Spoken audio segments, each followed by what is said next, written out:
Hey, Vanna.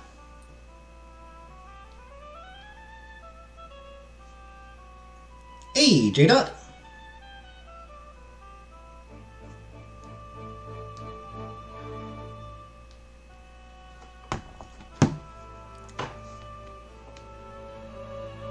Hey, Snoopy.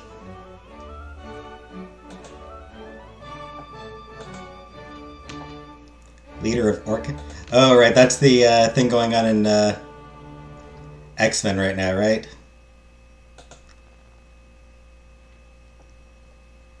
How dare you accuse me of being in league with anti-mutant groups? An anti-mutant group. I am pro-mutant, Snoopy.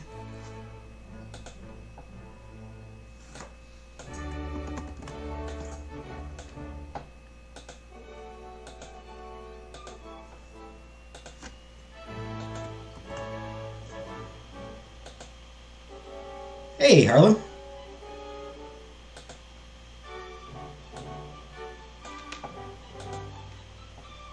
Hey, Killface. Yep, new game.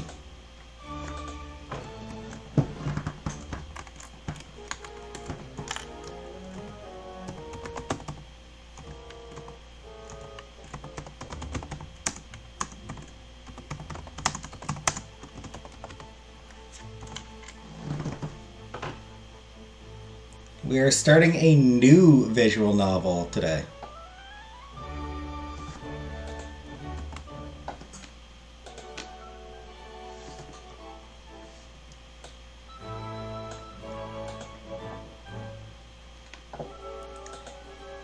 It occurred to me last night that I should probably play, like, it's Halloween, I should probably just play a spooky game, but...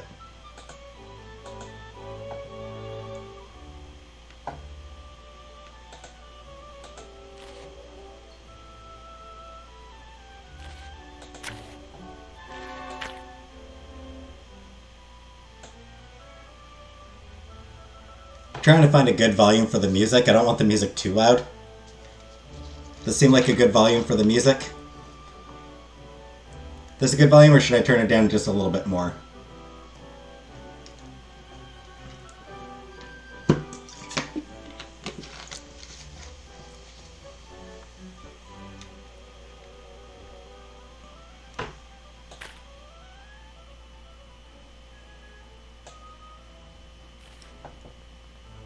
That seems good, I think. This is good, I think.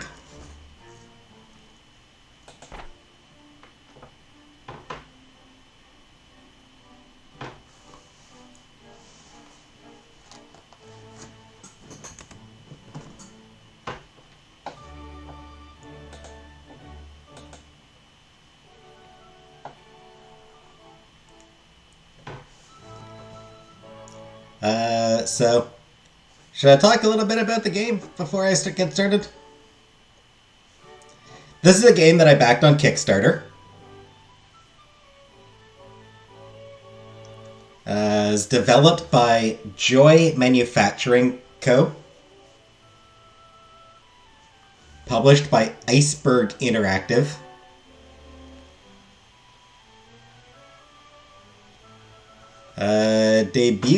It was released back in August of 2021. So it was released just over 2 years ago.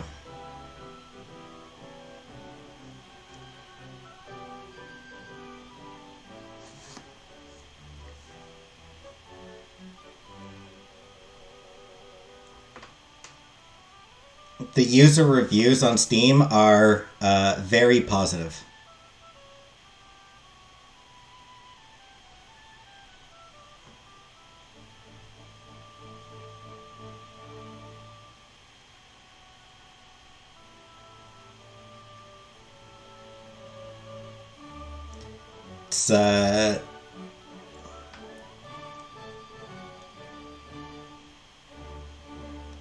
It's set in France in 1789.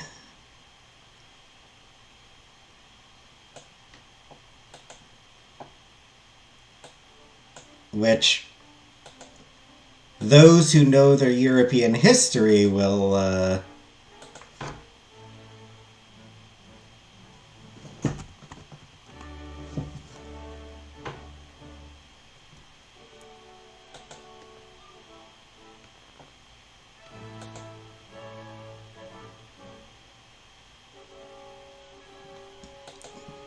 will know that there was some things that went down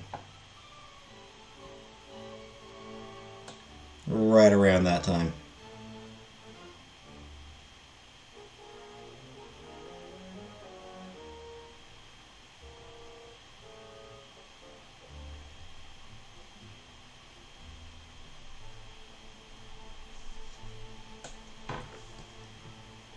New game? Yes, PK, it is new game. Ambition, a minuet in power. I said the game starts March 19th, 1789. Is when the game starts.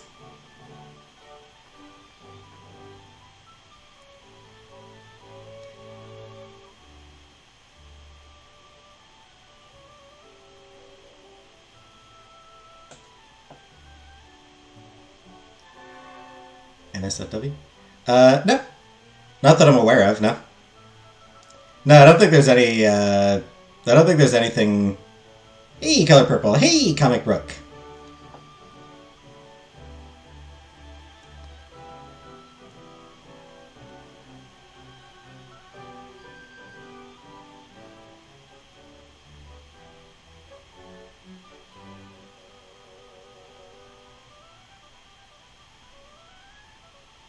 Hey, Jenna.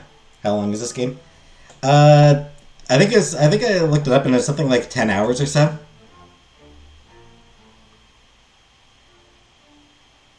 A lot shorter than Our Life. It is way shorter than Our Life.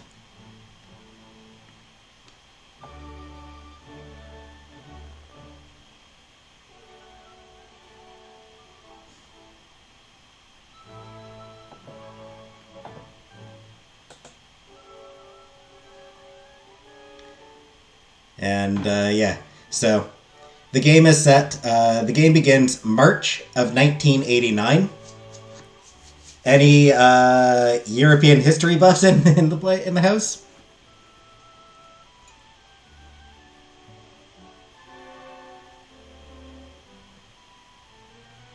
Still a bit traumatized from that runtime? I know.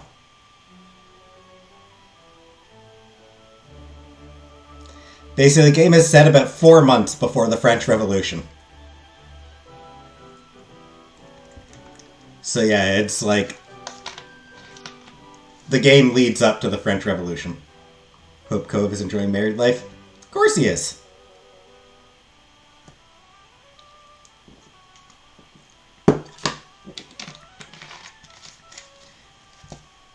That the anime?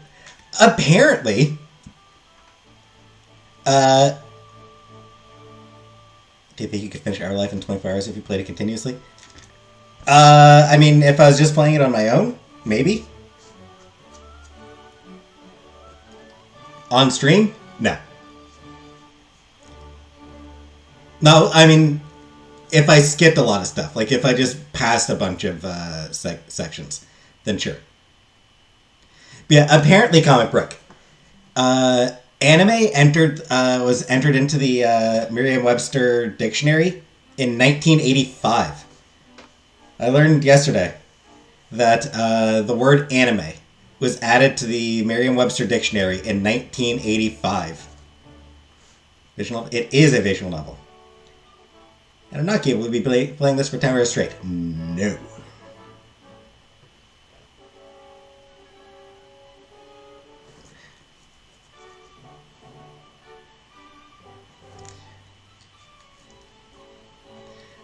So, Gilgamesh. I was thinking, with it being October, hey Arjun, with it being October, I was thinking that I should play like a spooky game, like a Halloween themed game. And there was a game that I had in mind, but I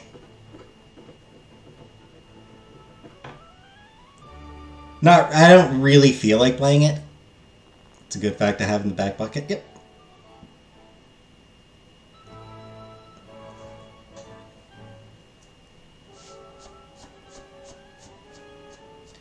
Yep, anime entered the dictionary the same year I was born. The Sakura Con commercial? No? I have not, Vanna. Sakura Con? I don't even know what Sakura Con is. I'm guessing Sakura Con is like some sort of like hentai thing.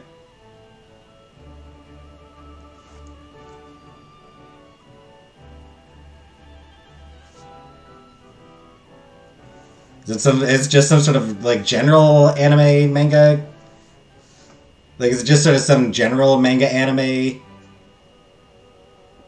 con, or is it specific for hentai?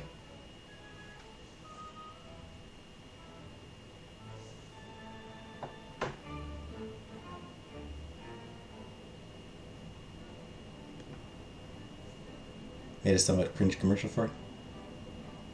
First scary movie I ever watched. I mean, does Roger Rabbit count? Because that one scene in Roger Rabbit.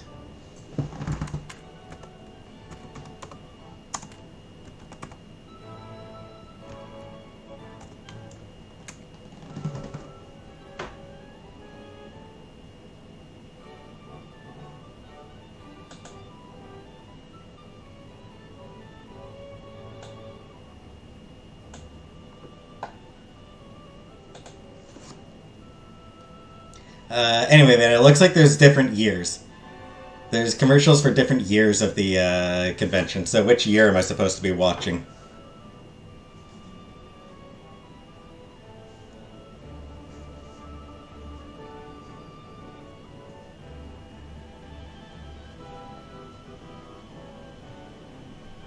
The dip? The dip, the judge being revealed as a tomb. Mine was Cujo. I was never really into scary movies, so. Hey, Kelly.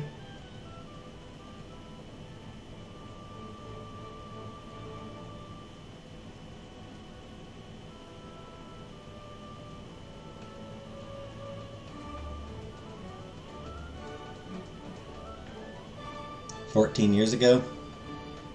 Okay. I'll watch it later. Cujo scared me so much as a kid. E.T. scared you? Seems to have scared a few people. A lot of people seem to have been scared by E.T. I don't think it ever scared me. Because it wasn't presented as scary.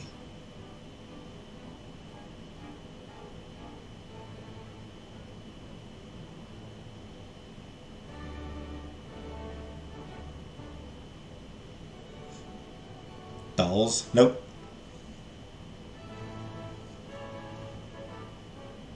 Alright. Shall I get started?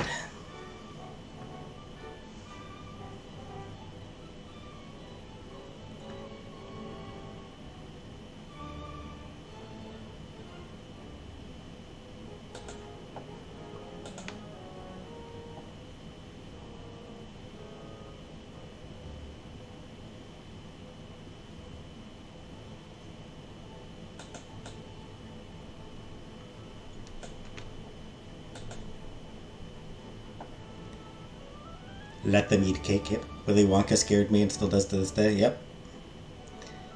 So yeah, this is a game of intrigue, romance, fashion.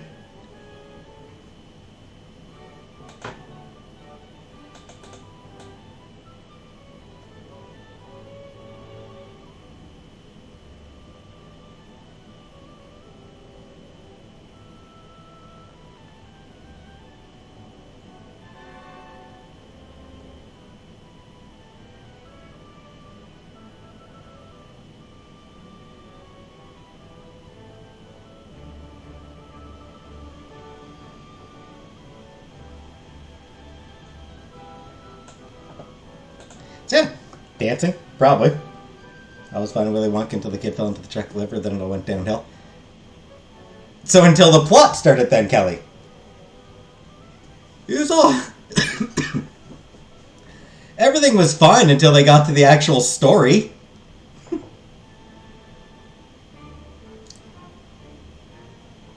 you think you could pull off one of those big powdered wigs? Probably not. This game, hey, Scapegoat. This is a visual novel. Prologue, Yvette story. March 20th, 1789. Thoughts on Cher? I mean, yeah, she's a legend. Pull it off of whom?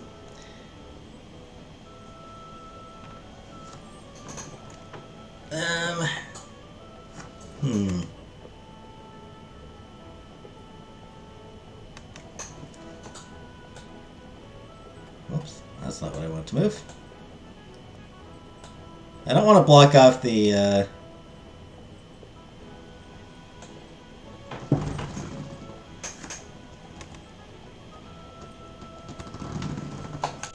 don't really want to block anything off. I guess I'll move myself up here for now, just so I'm not blocking off the, dialogue here.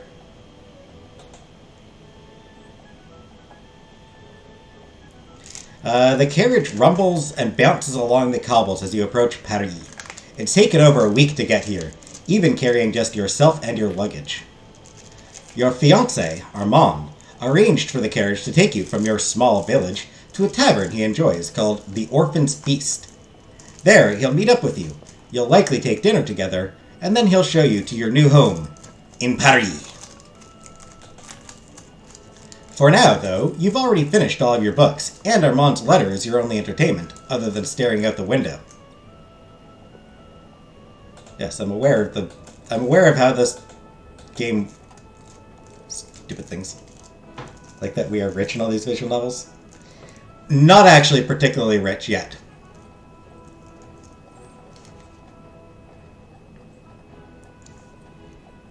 We ate grapes on our ride. We fancy. Fair. Where's Cove? Cove's living the married life now, Jenna. Coachman, let's go.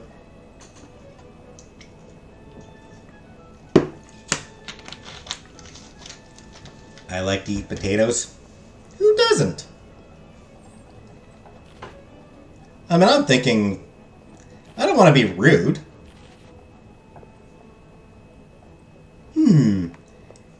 Might as well take in the sights. Okay, I won't do that anymore. Sir, we are in a carriage with luggage. Our fiancé is rich. Our fiancé is a baron. So our fiancé has money. We currently have 100 coins. I think of a tavern as a facility for unwelcome groping. Probably not wrong. You crane your neck out the window to peer at Paris. It's even more than you imagined. The streets are a riot of color and energy as people go about their days. Elegant persons of fashion strut like brilliant peacocks. Students stumble under the weight of their books. Beggars alternate between pleading for alms and shouting invectives at passers-by. Everything feels significant, like the world's next act hinges on all of their choices. Though part of you is worried by your unfamiliar surroundings, you mostly feel excited. This place is to be the stage for your new life. Better secure the bag. Alright, we'll read Armand's letter just to see what it says. You must have read the brief letter over 100 times, but you always found new details to puzzle over. Armand's letters were often extremely long, a habit you'd frequently tease him for in your own missives. Chère Yvette, I know it may be sudden, but I want to invite you to live with me in Paris. Back in your provincial hometown, you were engaged to Armand before he moved north to Paris to participate in the Estates General. Estate General. He dreamed of changing the country, and this was the political event of the century. You mailed love letters soaked in perfume. He replied with volumes about how much he misses you. The romance of it all helped make up for the inconvenience. Not that your parents cared much about the romance. At first you'd been afraid to tell them that their youngest daughter wanted to move far away. Instead, they nearly threw you onto the carriage to follow Armand to Paris. Pissed in a guy's suitcase one night, twice? Nice. pre or post-French Revolution. 4 months before the Revolution. Killface. It is, this is March of 1789. The Revolution began in July. So we are just months out from the Revolution. Like, we are... Revolution is, Revolution is building. He deserved it. Good. Well, you understood the significant benefits your common family would receive from your marriage into a noble one. You couldn't help but be a little annoyed at their eagerness to see you off. We need to leave Paris. Either leave Paris or figure out some way to make the revolution work for us. See, we know what's coming. We have the benefit of knowing what's coming.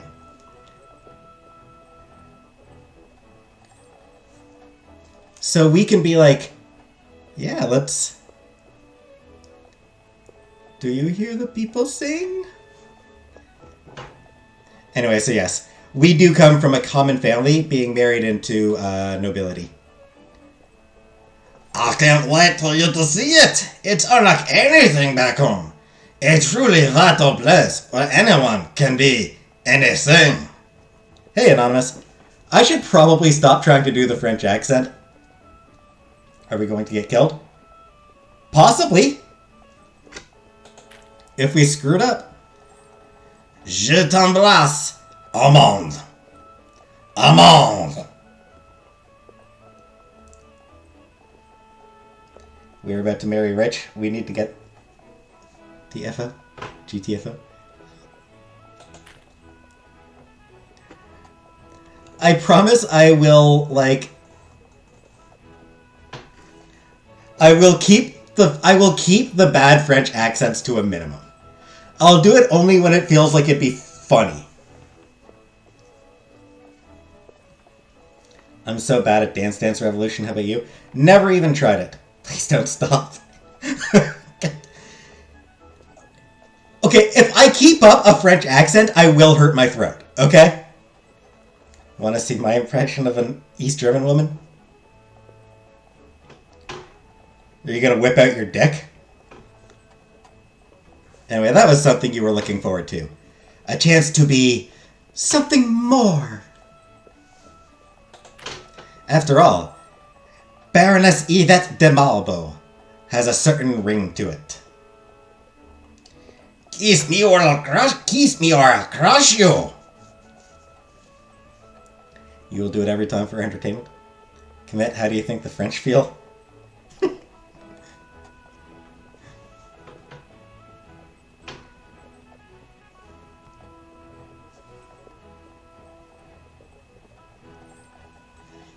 Baroness Yvette de Malvo. Before you know it, the carriage starts slowing down. You must be here. Armand arranged to meet you at a tavern named the Orphan's Feast. As tired and rumpled as you are, you're glad that he planned to meet you in a place with ample food and wine. When you arrive, the coachman helps you out of the carriage, and you find yourself outside a glowing, friendly-looking tavern. Scrape can give you throat-related advice. True. The sign shows a grubby-looking child, holding a plate piled high with fresh bread and roasted meats.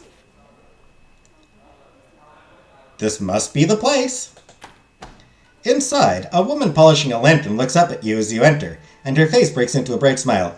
Bonjour, madam, and welcome to the Orphan's Feast. That was bad. Her eyes linger expectantly on the door for a moment before settling on you. You're suddenly reminded of how rare it is for women to travel by themselves. How may I be of service? I suppose we'll do the tutorial. This is my first time here. Is there anything I should know to help me find my fiancé?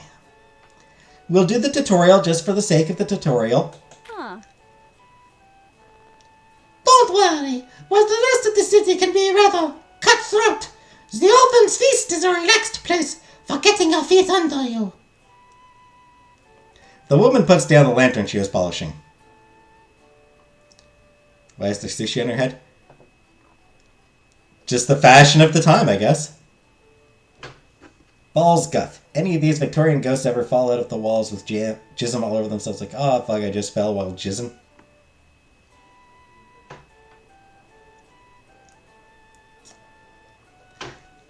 The important thing is I had sushi on my head, as was the fashion at the time. She favors you with a devious smile. Find guests worth talking to, and try to say the right things to the right people. You'll never have time to talk to everyone, so try to use your time wisely. The abrupt shift in narrator voice. I'm sure that if you ask around, you'll be able to find your fiancé in no time. When she puts it that way, it suddenly sounds so easy. While you only have one outfit to your name at the moment, the Orphan's Feast doesn't feel like a particularly judgmental place in terms of fashion. Your credibility won't be shifted by what you're wearing here. As long as you explore the tavern and talk to people, you should be able to find Armand soon enough. Alright, this is the party map. Select a room to talk with the people there. So, 2 turns, so we can talk to 2 people. Looks like there's really only 2 people worth talking to.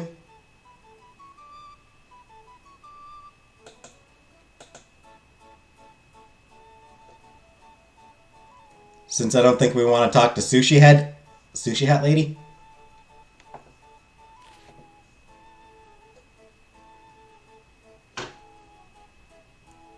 Should let us call it an act out the characters. Want to see the corsets? We probably will see corsets. We'll see all sorts of wild fashion, probably. Anyway, conversation.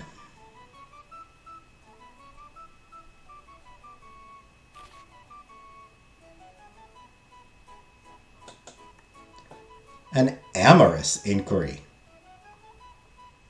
While you search for Armand, a handsome young man approaches you. Perhaps he'll be able to help. Constant Sushi Hat in the parlor with the candlestick. So, we can lose up to 5 credibility or gain up to 10 credibility, and we can gain up to 5 peril, depending on how this conversation goes. I will keep this one polite. You look around the unfamiliar tavern, trying to find Armand. Your eyes scan for his chestnut hair. Your ears strain to hear the sound of his infectious laugh. Someone clears their throat behind you. You turn around to find yourself face to face with an unfamiliar young man. He's well dressed and handsome enough, but it's the middle of the day and he already smells like 2 bottles of wine. Why would we want peril? We probably don't want peril. Nigiri inquiry. Gain peril. Women love peril. Bitches love their peril. Pardonnez-moi, madame, but I can never ignore the sight of a woman in need, and you appear to be lost.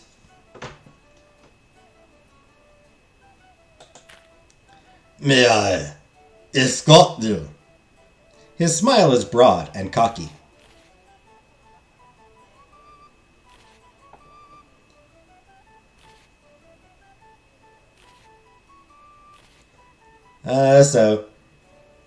No, you may not.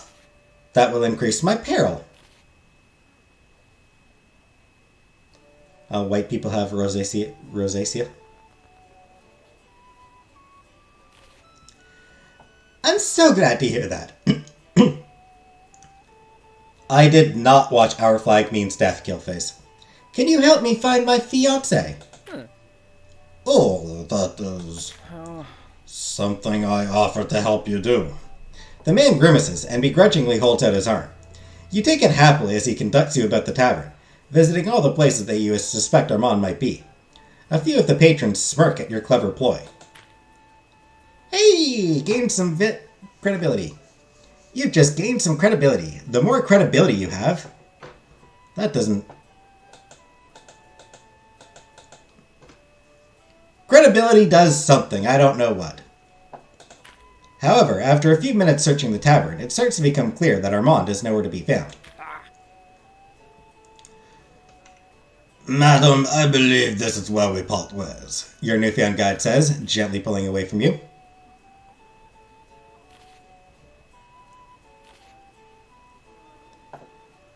Oui, I think it is. With a wave that is barely as polite as decorum requires, he departs to seek the affection of a different young woman.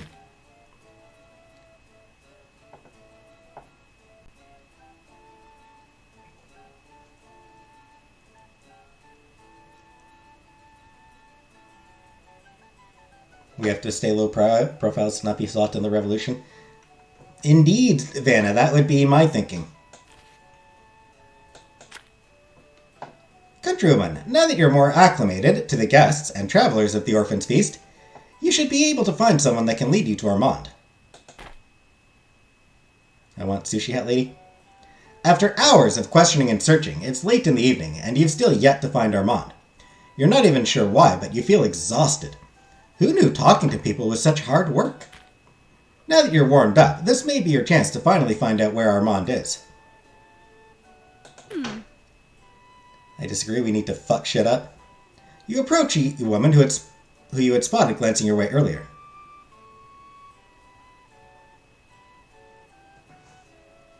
Fuck shit up!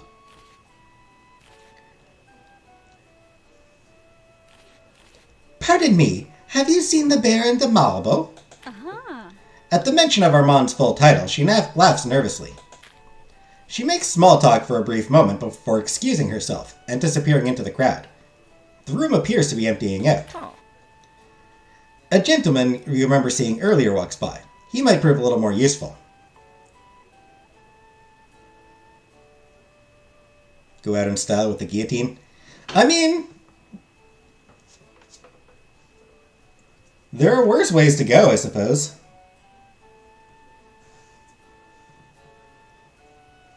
Have you seen my fiancé, the Baron de Malbo? He looks at you, glances over to the woman who you spoke with earlier, then quickens his pace as he walks by. The room is emptying out even faster now. You manage to get the attention of another woman. Excuse... She doesn't even slow down before she leaves. Doctor says I need to contact everyone who is at the wedding, but you know, it's embarrassing. Romance the hottest one. There are different romance options. She doesn't even slow down before she leaves. After a third person gives you the cold shoulder, you start to wonder what happened. Are you really that out of place? Is it something about Armand? What is going on here? Still, you check around the Orphan's Feast one last time. There's no sign of Armand, not even an open tab with the tavern keep.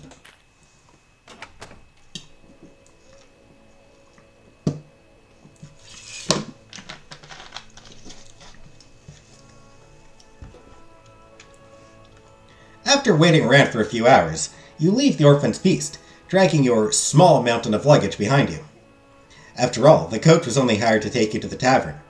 Armand may not have been waiting for you like he said he would, but you memorized his address from all the times you wrote it on your letters to him. Straight to Pound Town an option? Who knows? Who knows?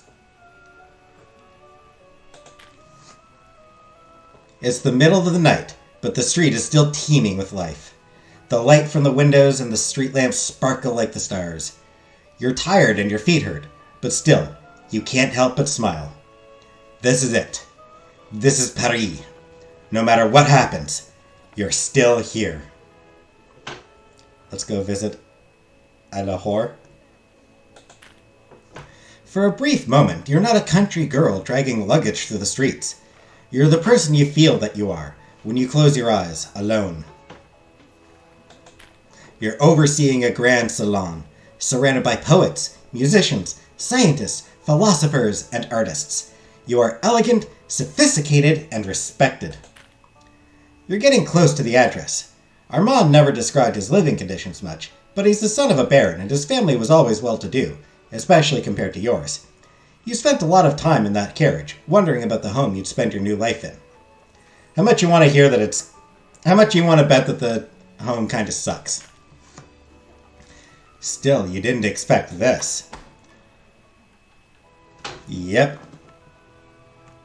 Calling the house rustic would imply that you were out in the country, not in the center of a city. The neighborhood is nice enough, but you're worried that if you breathe too hard on the building, it'll fall over. A well-kept woman in the attire of a maid opens the door and approaches you. Looks like there's no option to hide.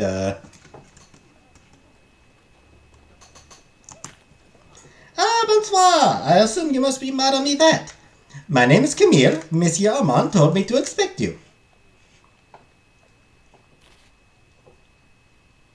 The rats ate him, didn't they? Every time I hear that, I want lemon pancake.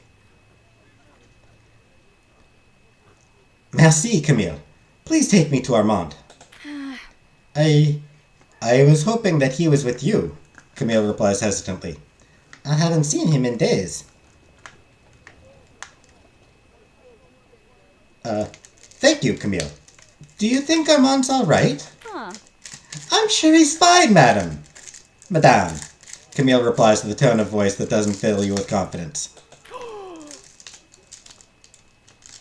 Glancing around, Camille seems to notice your mountain of luggage for the first time. I love that gasp that she let out. That was a great gasp. And that's a great face. Comic Rock! For the phenomenal voice acting. Oui! Thank you for the $4.99 Comic Rook. Mon Dieu, madame! Did you carry this all yourself? You must be exhausted. Scapegoat! Thank you for 9 months, Scapegoat. What about me? What about you, Scapegoat? She's not wrong. You're not certain how you're still upright and awake right now. I've already made up your bed, madame. Please go inside and let me take care of this. You take your diary and leave the heavy lifting to Camille. The inside of the house isn't much better than the outside. Camille keeps the place tidy, but she can only do so much. Still, you don't care about that right now. You're just happy to have a roof over your head. Viva la ass. Viva la ass!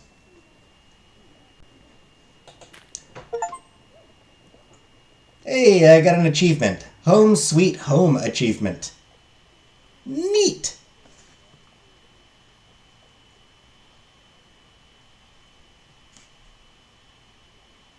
Achievements are cool. Achievements are fun, I guess.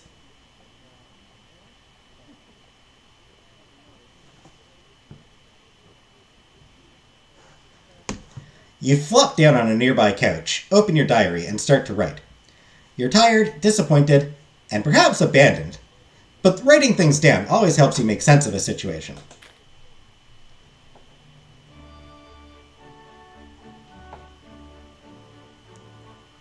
The Orphan's Feast, hosted by Duke Richard Albert.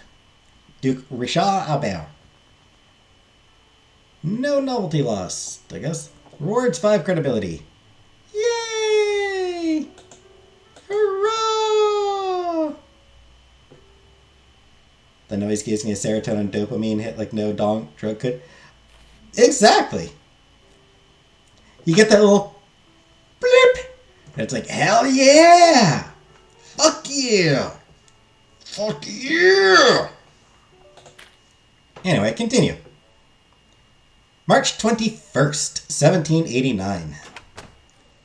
Early the next morning, Camille approaches you, occasionally wringing her apron with her hands. She's obviously nervous. Madame, there's something you should know. Taking a deep breath, she continues. You're expected to attend a party the day after tomorrow, held by one Baron Maxime de Termes. Armand replied to the invitation, but you were to be his date.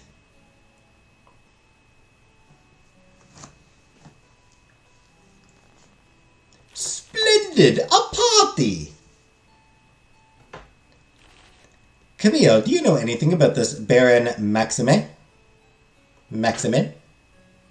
Get the strongest when I see someone fall down and get hurt. Yep. sorry, madame, but I don't know much. It would have been improper for me to pry into Monsieur Armand's affairs, Camille replies with a surprising earnestness. All I know is that this Baron de Termes is a very outspoken political type, always going on about constitutions and natural law.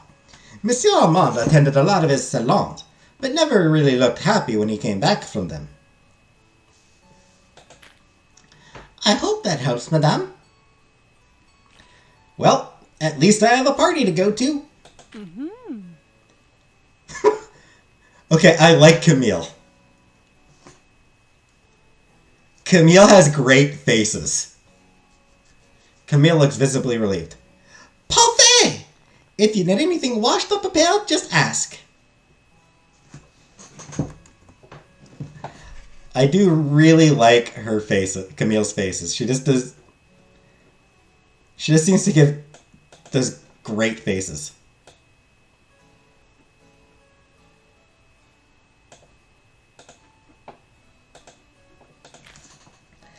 That reminds me, Camille explains. If you're going to a party, you should probably make sure you're dressed appropriately. Fashion moves so quickly here that people retire outfits before they even wear out. Bought one membership for someone and it charged me but didn't give out the membership. Oh. That is weird, Killface. Sorry. I have nothing I can do about that. Shit. Yeah, that sucks.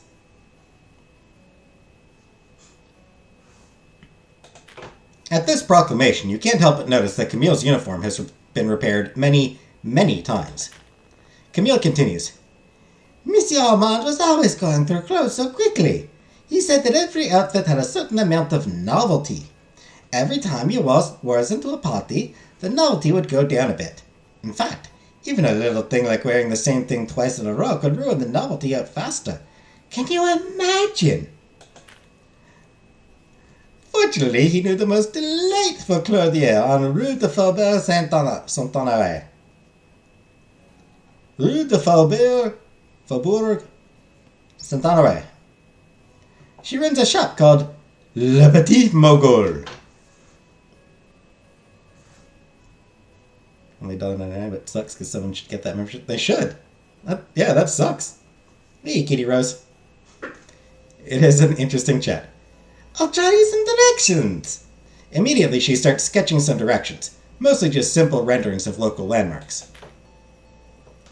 Le Petit Mogul is now available to visit in the Paris map.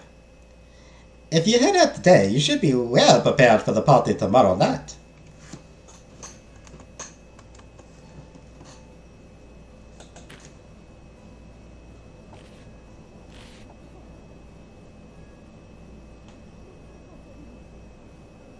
You've gained a level of exhaustion by attending a party.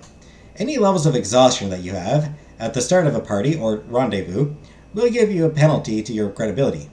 Worry not, for you'll discover ways to reduce your exhaustion soon. Alright.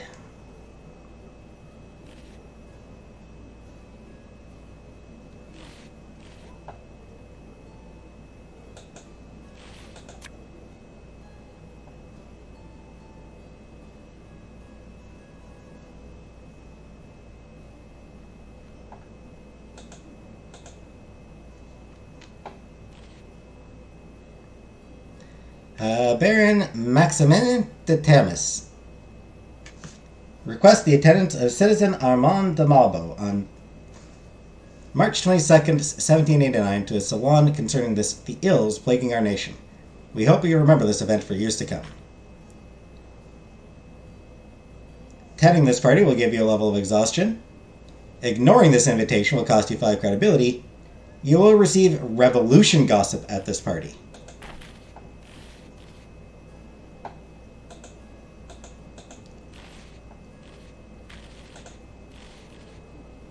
Alright, I guess let's calendar. Journal. We've got nothing there. No gossip yet. Kill phase!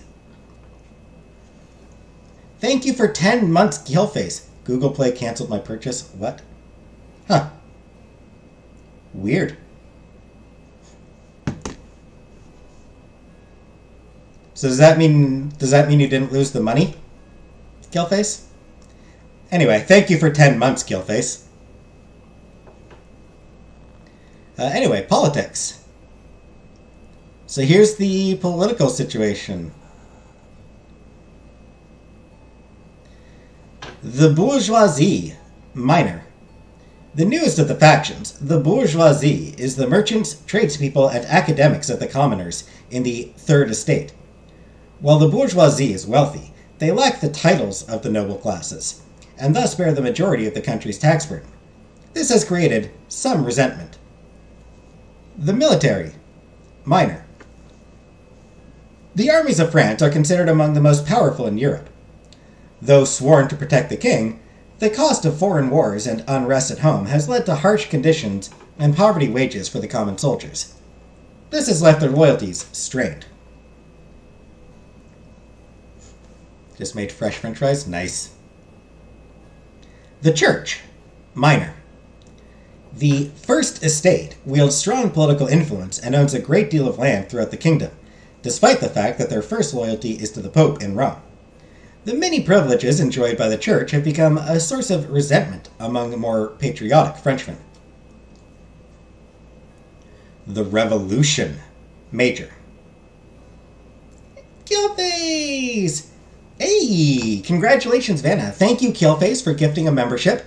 And congratulations, Vanna. Can't think of anyone better for that gift membership to go to.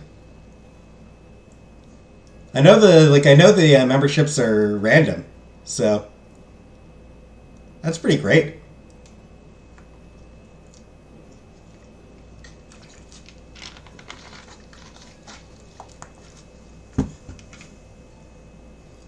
Very cool that it went to Vanna. Anyway, the Revolution. The first half of the Third Estate, the poorest commoners of France, are great in numbers, but lacking in real political power. Originally a fringe movement, anti-monarchy nationalists have only grown in number. A violent clash between revolutionaries and the crown is all but inevitable. And the crown, major. The nobility of the Second Estate have ruled France for centuries. The current king, Louis XVI, came to power amidst a financial crisis, which has only gotten worse. The nobility's lavish lifestyle and costly wars abroad are funded by taxes levied on the lower and middle classes, while they pay nothing. Fuck you, technology. Yep.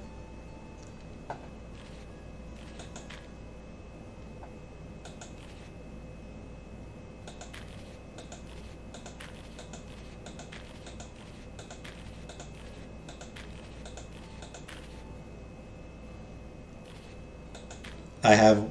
that's not too bad.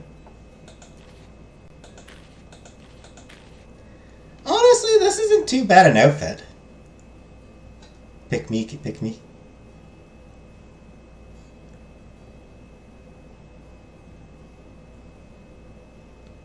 Would go over well, apparently, with the military.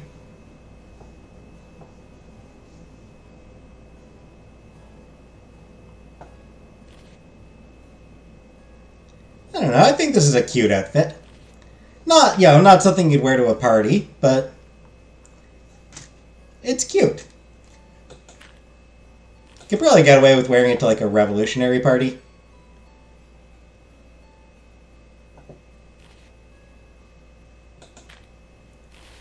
Anyway, explore Paris.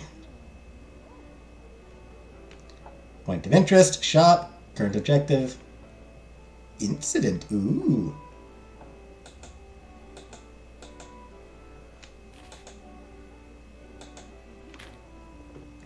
Only one place that I can go right now. Le Petit Mogul. Scrape saved my bike from falling in the Amsterdam River. Scapegoat pulled me from a burning house fire. Scapegoat makes my heart bloat.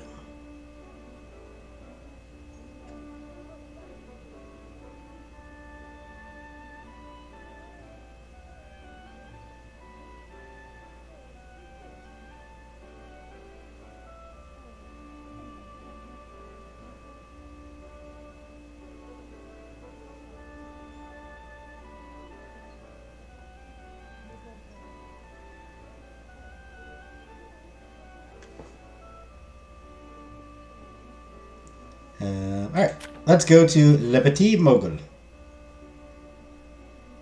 A small shop run by the dressmaker Fatima Shenna. Fatima Shenna. Spend your day here to buy and sell wardrobe items. It's a long walk to Rue de Faubourg Saint-Honoré. But the trek to the narrow street is worth it. Every block hums with a vibrant energy, bursting with life. Porters and social climbers wind their way through the streets, festooned with brightly colored parcels. This music is so nice. It is nice. Paris may be a city swimming in fashion and finery, but this is the source. This street is home to all the major fashion houses in the country, and to Rose Batin, personal dressmaker, to the queen herself. And now you're here. But back home, they sigh and dream of places like this, then quietly get back to their little lives. Not you. Your circumstances may be less than ideal, but you're still here.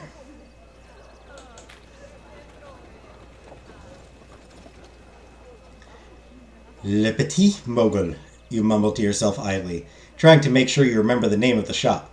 Eventually, you find a small boutique tucked between some far grander buildings. You open the door and walk into the tiny shop, which seems even smaller due to how absolutely full it is. This isn't just a boutique, it's a workshop for whoever works here. Rolls of gorgeous fabric cover every available surface. A cloying smoke hangs in the air. The scent is pleasant, but wholly unfamiliar.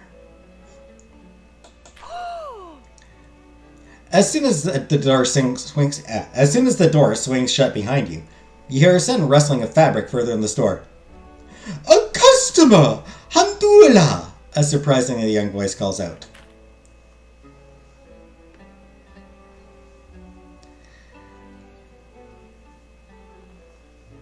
"Bonjour, madame, and welcome to Le Petit Mogul," a woman, presumably the owner, calls out to you. "How may I help you?" What is that smell? Oh, that. Her cheeks flush with embarrassment. "That's lucky incense. I light it on slow business days." Her next words are a quiet mumble. "My mother gave it to me." "Now, how may I help you?" Alright, how about a tutorial on fashion? We're gonna get a fashion tutorial here. All of this is so new. What can you tell me about outfits and fashion? At those words, she looks giddy to the point of bursting, but tries to play it off as a knowing smile. This deception is only half successful. "Oh, I think I can help with that."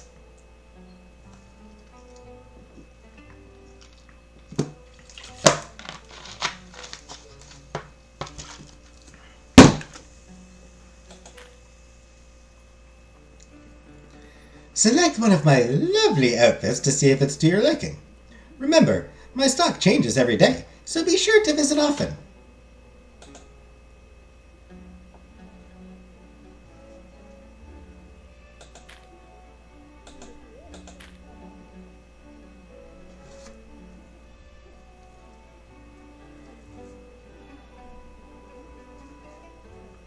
Can't afford that one.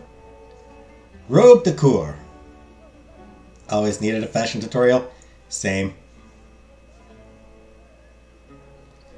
Let's see, this one's popular with the military, kind of popular with the crown, not very popular with the bourgeoisie.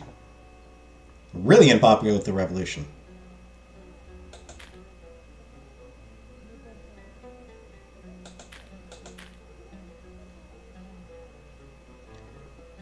Robe à la française. Crown and revolution couldn't care less.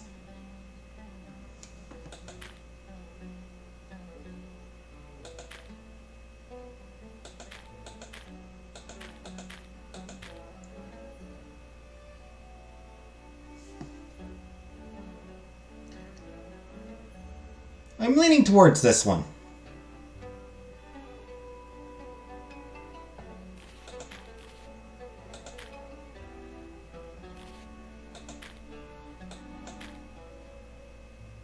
I mean, they look, yeah.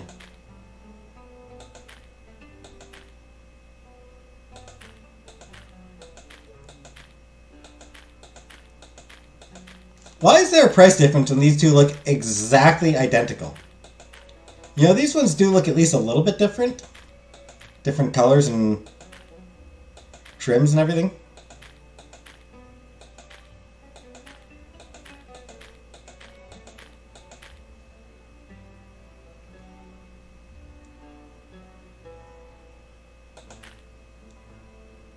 But these two are completely identical. So why is this one £20 more? 20 whatever more. I don't know what the currency was at the time.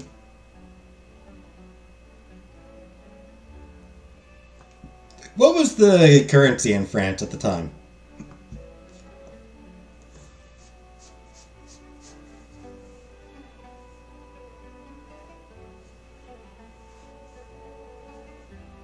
I'll just say dollars for now. Let's go big. Guillotine is the end game.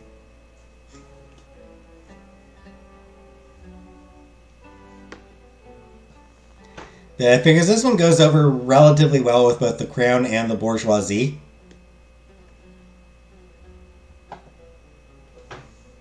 Parting with more money for the same project or for the same product proves you're better than others. True, true. Croissants, yeah. Francs. Thank you, Vanna. Yeah, francs. Assignat, paper bill issued in France as currency from 1789 to 1796. Yeah, I suppose at this time it probably would have been francs, eh? So yeah, 20 francs more.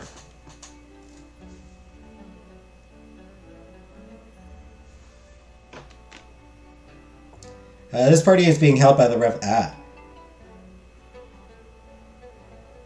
So this party is being held by the revolution. Okay.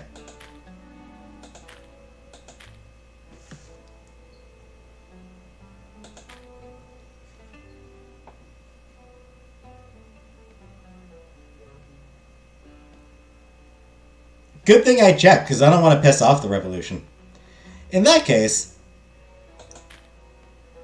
I mean, this one does help with the bourgeoisie, but this one's only $10.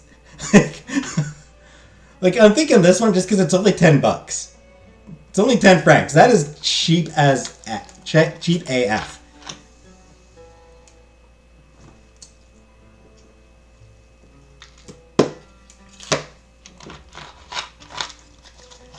Yeah, like how many times could I get away with wearing this thing, you know?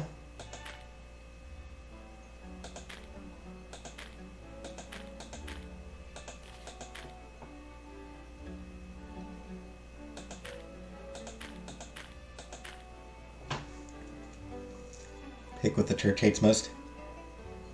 I mean, indeed, fuck the church.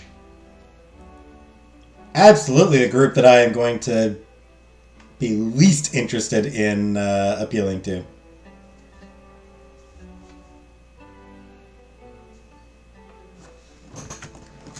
I want to take a look at the romance interest to see who I should be going after.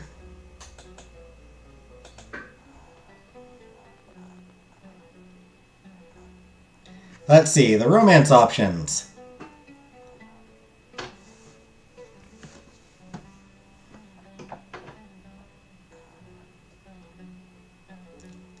Screw that dude. He's with the church, so screw that dude.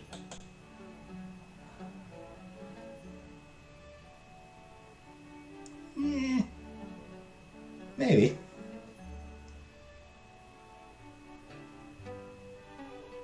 Maybe. Nah, he seems a little too intense.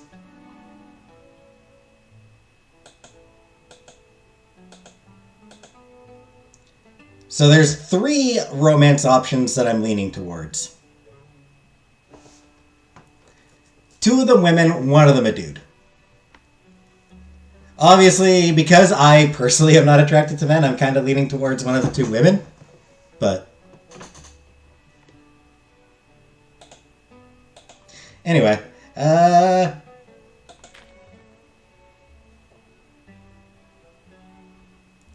this one does give me a boost with the bourgeoisie, but this one only costs $10. And I only have 100 francs. I only have 100 francs, so I am very limited in my funds right now. So I'm thinking until I can get more money, let's go with the cheapest option. You've just spent some of your money. Livres are used to buy outfits, pay servants, and more. So apparently we are using livres. Try to make sure you always have some on hand. Apparently the funding is livres. 100 croissants in the bank, exactly.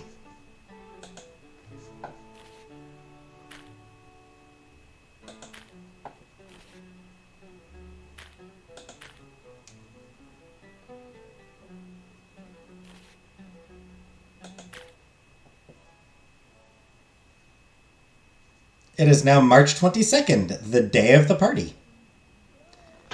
You awaken to the vision of sunlight filtering through the shutters, scattering sunbeams across this dusty bedroom. It takes a few minutes before you groggily remember the events that brought you here. You also remember that tonight, you have a party to attend! Camille enters your bedroom, already full of cheer. Madame, when would you like to start getting ready?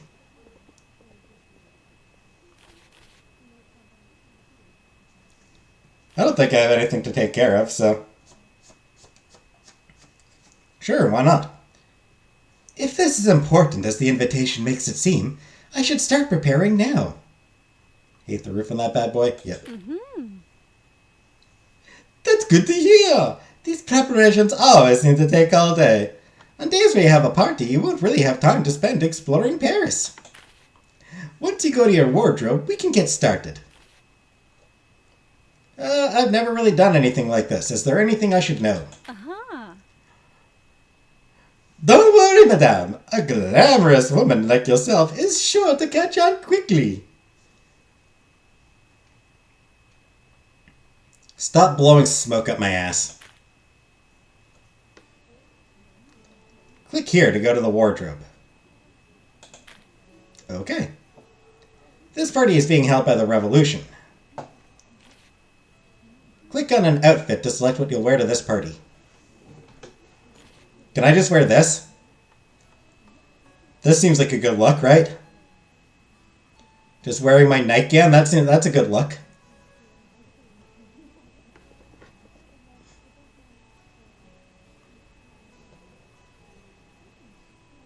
I don't know, I just feel like wearing a nightgown to a party, yeah? I figure this would go over pretty well.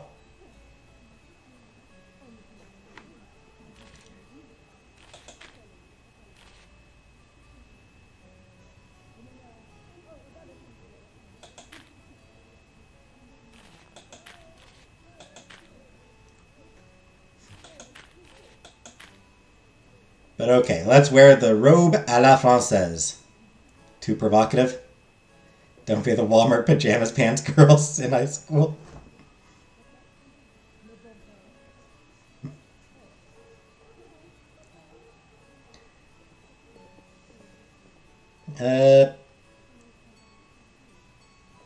Maximin de Tome's private salon is a humble salon concerning the ills plaguing our great nation. We hope you shall remember this event for years to come.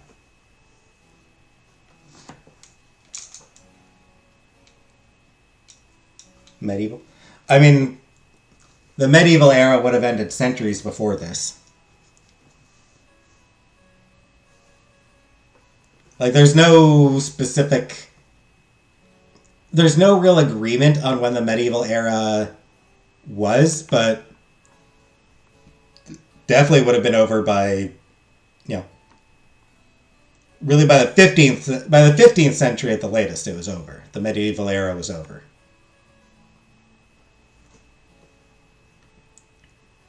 And I'm exhausted, so I lose 5 credibility.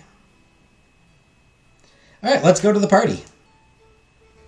When your carriage drops you off at the party, you find yourself waiting in line for quite some time. Looking at the other guests, you wonder how ready you are for this. While trying to determine whether you're underdressed or overdressed, you pause to consider how well rested you feel. Unfortunately, you can feel exhaustion set in as soon as you think of the full itinerary ahead of you. Tonight is going to be a long night.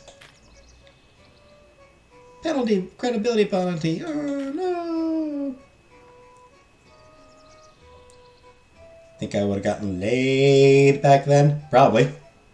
You look over yourself one last time and confirm that you're wearing your robe à la française to a party being held by the Revolution. The guests have no strong feelings on your outfit, and your credibility has not changed much. With preparations like this, the results of tonight could be a toss-up. While you're determining your standing in the world of fashion, you manage to overhear an interesting rumor while in line. You make a mental note of it, just in case. You've gained a piece of cheap Revolution gossip. This will be useful later.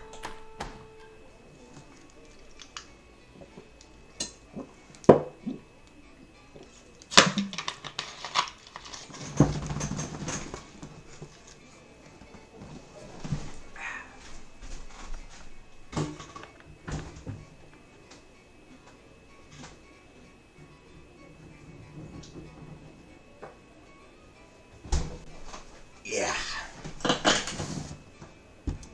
Probably beheaded.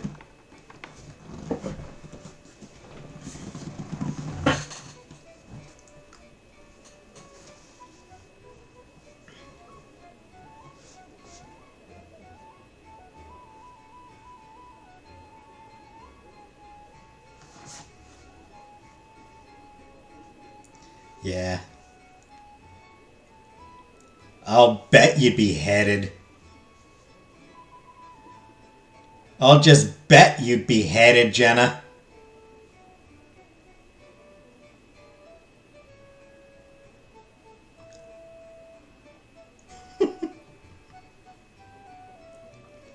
Immediately upon entering the vestibule, you're greeted by a doorman holding a small ledger. While he isn't physically barring your entry, his manner certainly is. Nay, madame, he asked expectantly. Baron Armand de Marbo. What does that mean? Means you'd probably be sucking a lot of dicks. I'm sorry, Jenna. I'm sorry, Jenna. That was rude of me. That was crass and rude. Anyway, Baron Armand de Marbo. The valet looks shocked. Baron de Marbo? Why are you dressed? A moment later, he composes himself. Ah, I see. Hey, Alien Holly. Hey, Alien Holly. Ah, I see. You are the Baron's date. My apologies. And what would be wrong with the Baron dressing like this? What, the Baron isn't allowed to look pretty? Is there anything I can get you?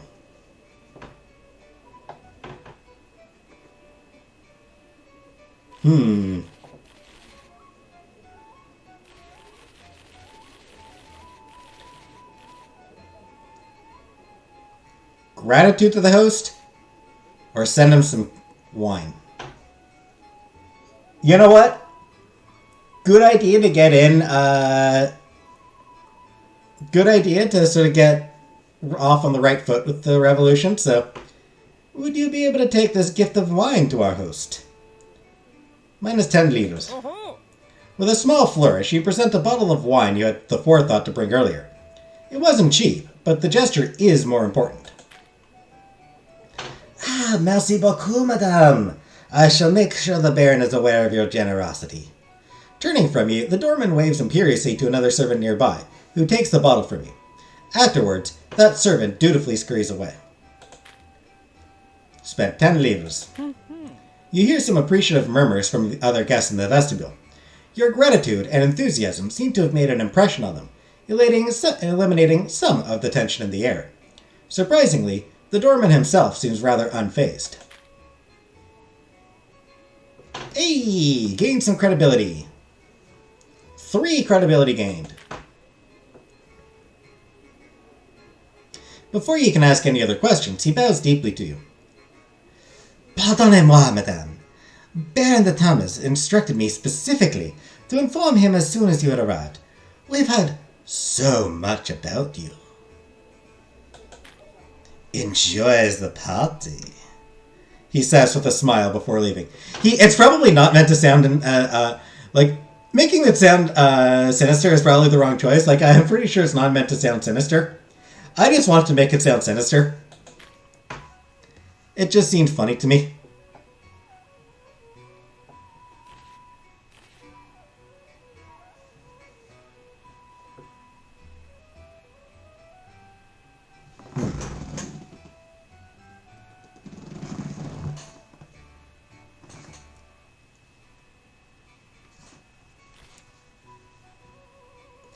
So which one should we go with? Two dudes? Dude and lady? I'm honestly not sure if this is a dude or a lady here.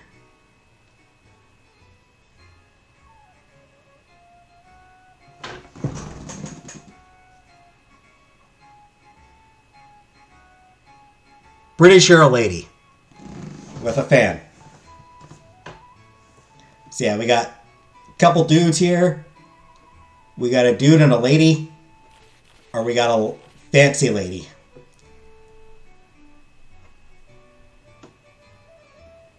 Anyone have any preferences on who we talk to?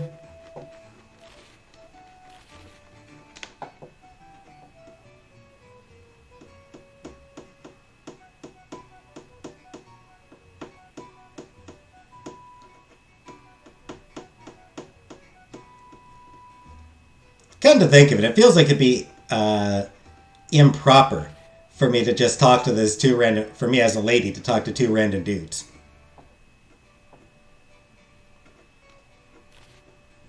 So let's talk to this lady.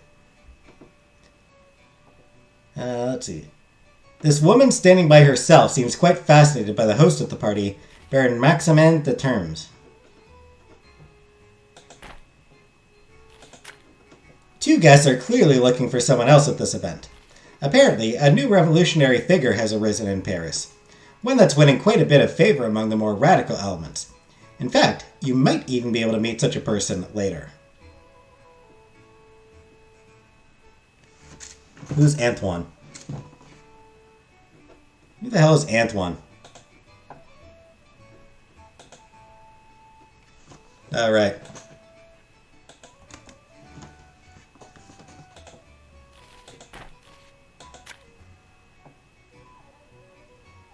A pair of gentlemen are huddled together and speaking in low voices about some scandalous event that took place in the countryside. That information could be useful later.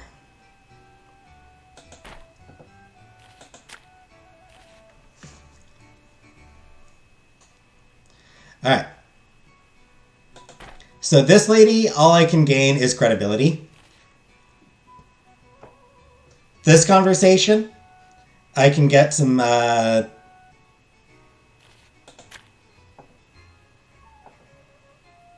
favor with a revolutionary. This one I can get some gossip about the church.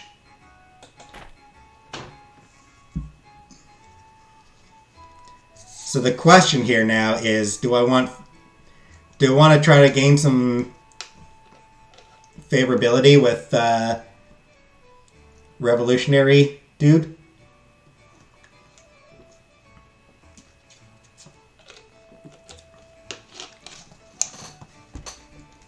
I feel like that probably would be a good idea. Liberté, égalité, fraternité. So yeah, let's do this one. The young firebrand. Two guests are clearly looking for someone else at this event. Apparently, a new revolutionary figure has arisen in Paris. One that's winning quite a bit of favor among the more radical elements. In fact, you might even be able to meet such a person later. Credibility, Antoine favor, peril. You spot two guests who are talking to each other, but appear to be on the lookout for someone else.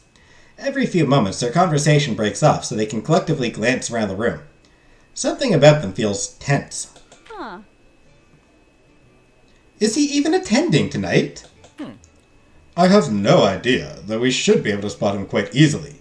Keep on the lookout for a remarkably handsome young man with charisma, a hatred for authority, and a penchant for extreme violence. The man replies, a little too loudly, while he pretends to sip from a glass of wine.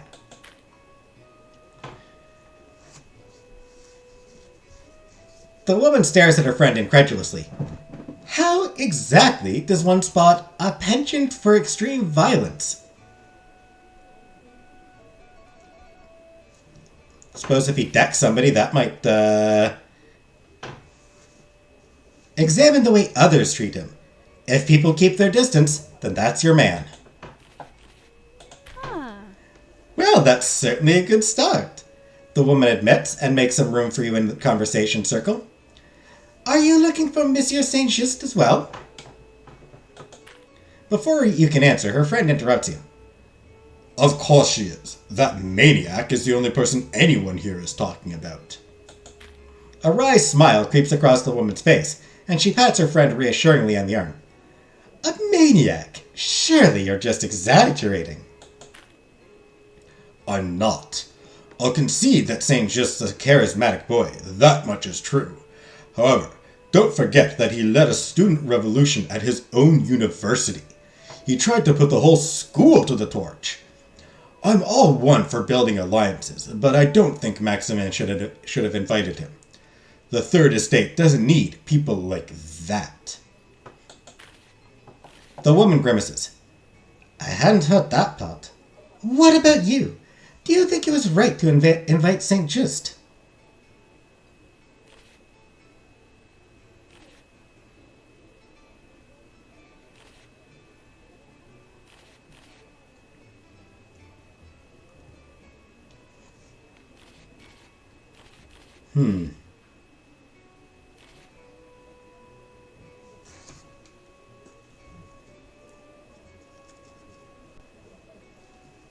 He is not an enemy. His willingness for violence lends your rhetoric weight.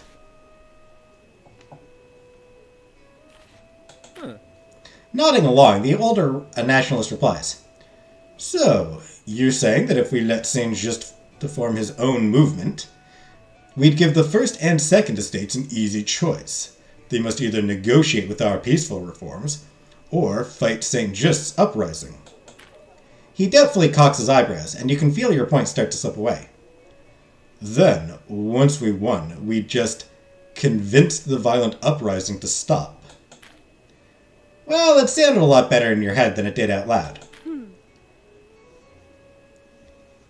You believe we won't succeed without violent radicals like Saint-Just to make the Crown listen to us. Yet, we'll be able to convince our own violent extremists to stop, just with words? Both of those can't be true at the same time. The woman shakes her head. Damn! After a few awkward attempts to restart the conversation. Why is he consulting a female about anything? Good question. After a few awkward attempts to restart the conversation, the two of them walk away, leaving you with your thoughts. You take a few moments to collect yourself before rejoining the rest of the party. Well, dang. And only one conversation left. Maximin appears. A man dressed in the sober colors of a revolutionary is marching towards you, stopping occasionally to shake hands with various like-minded people. You can surmise that this is the Baron de Termes, the man who invited you and Armand here. Out of the corner of your eye, you notice a tall, thin man dressed in somber, serious colors. The way people are clustered around him, you get the feeling that he's quite important. He glances up from his current conversation, politely excuses himself, and approaches you. Ah, you must be Madame Decaux. I'm not sure if Armand spoke of me, but I am Baron Maximin de Termes. Right as he focuses his attention on you, you can feel everyone in the room watching you out of the corners of their eyes. His opinion must carry a great deal of weight. But please, let us dispense with titles. You may call me Maximin. The crowd chuckles, and you can't help but be surprised by this noble's informality.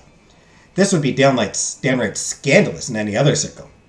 The conversations in the various corners of the room die down, as people strain to hear your exchange with Maximin. Wouldn't it be funny if every response selection for the woman was, "Thank you for educating me."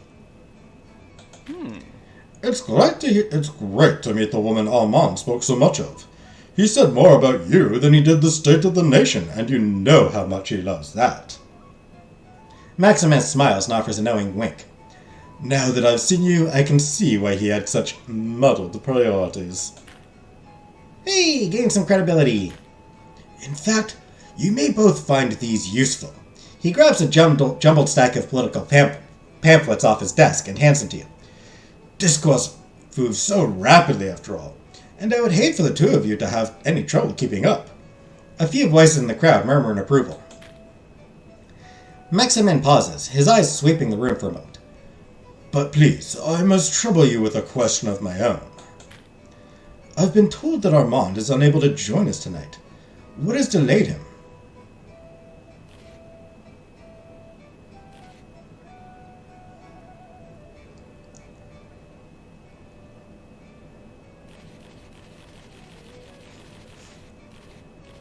Easy credibility challenge, but I just lost the last credibility challenge, which was supposed to be easy.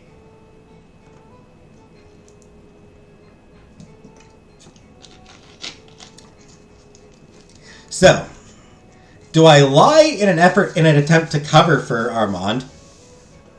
Or do I just admit, I have no idea where the hell my fiance is?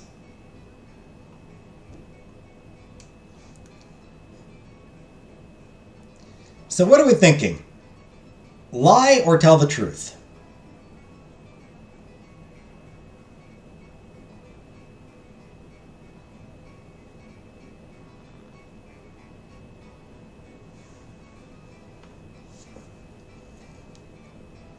Do I lie or do I tell the truth? Is credibility truth? Credibility is getting people to believe you, basically. Credibility is getting people to believe the things you say.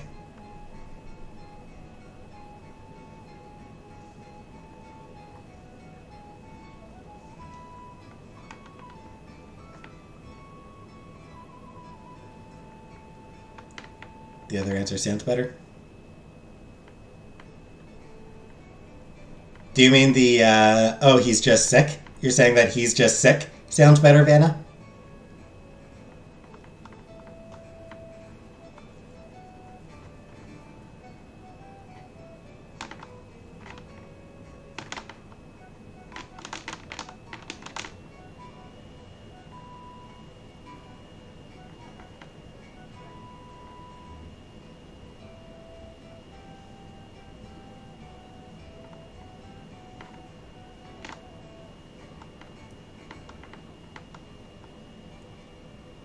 Does sound better than they're literally missing. I don't know.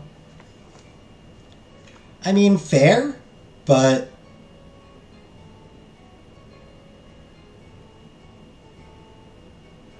And I suppose, especially because it's in public.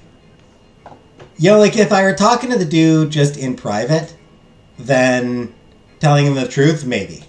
But with a crowd of people, like with a crowd of people listening in, saying, I don't know where my fiance is. I don't know where my fiance and your friend has gone to. The kind of gossip that, you know, it's the kind of gossip that's going to cause problems. I'm sorry, but Armand is taken ill. Still, he said that I just had to attend your party. Oh, really? That's fantastic to hear. I'm surprised that Armand thinks so highly of true revolutionary minds. Murmurs of appreciation and agreement ripple through the crowd, but are quickly hushed by other guests, who are also pretending that they're not listening in.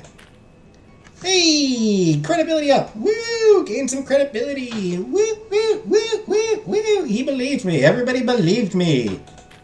Maximin chuckles. Of course, this gathering is more of a salon than a party, but I can see why you would be so confused. He reaches out and pats your hand. Please don't be embarrassed. I'm sure Armand will be able to explain the differences later when he's feeling better. Okay, I don't like this guy. He's a douche. Just here until my delivery arrives soon, hopefully. Fair enough. Fair enough, alien tourist. Hello. Oof. Man. Got a gas there. In fact, when you do that, I have a message for him. Write this down if you can. tell your Baron de Marble to stay in his sickbed. It is a blessing for all of France that we no longer have to deal with his ignorant and traitorous declarations." He emphasized his point by slapping one of his pamphlets against his thigh. "Who knows? Perhaps if the two of you read enough, you might be able to stop embarrassing yourselves." The crowd is no longer making a secret of observing your conversation. They're gawking. I mean, honestly,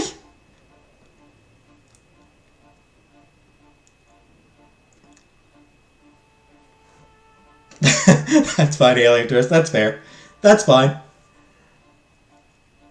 You know, like, why do you invite him? Good. It's a fair question. I mean, probably to embarrass him. But you know what? You gonna shit talk me, dude? You're gonna fucking shit talk me? And the man I love? Presumably love? Yeah, I think love. You're gonna shit talk me and the man I love? Bite me, douchebag. I have blind faith in every word you've ever uttered in your V-neck outfitted life. Thanks, Grapegoat.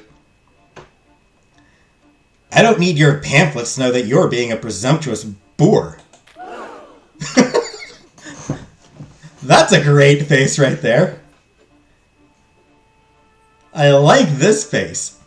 You hear a collective intake of breath from the gawking crowd. Maximin seems to be on the verge of a retort, but he stutters for a moment instead. We don't even know Armand? We do. We, as the players, do not know Armand, but Yvette knows Armand. The character knows him. They've known each other for a while, I guess. How dare he? Indeed, alien tourist. That's what I was thinking. Gained credibility. Woo, woo. Gained a little favor with members of the crown. Well, shit, I didn't want...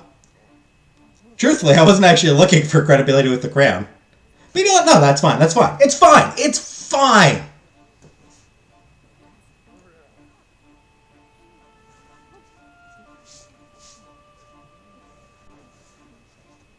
I think there's a cute woman who's a member of the crown. There's a cute artist lady who's a member of the crown faction. The Baron takes a breath to recompose himself and snort derisively. Well, oh my god! They had him say, well, actually. My god! Holy shit! That is brilliant! They made him a well, actually dude. That is hilarious. I love that they made him a well, actually.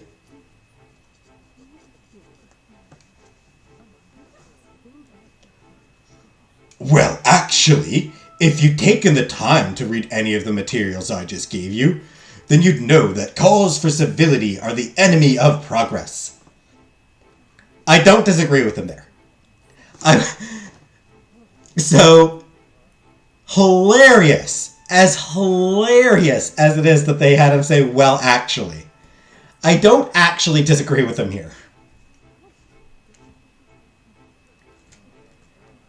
Calls for civility are used by people in power to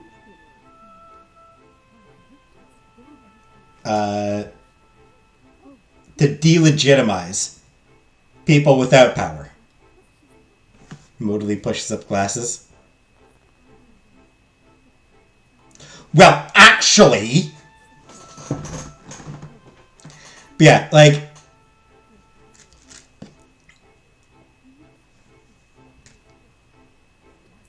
What people with power do is they strip rights away from marginalized groups. And then when those marginalized groups get upset about it, they say, hey, now there's no need for harsh language. Let's keep things civil.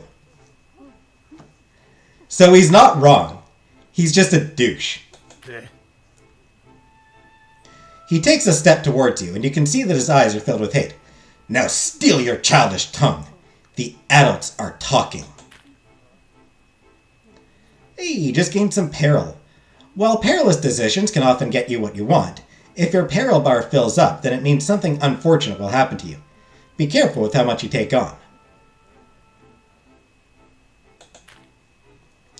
Your cowardly fiancé could have spent his time doing something useful, like echoing the views of his betters.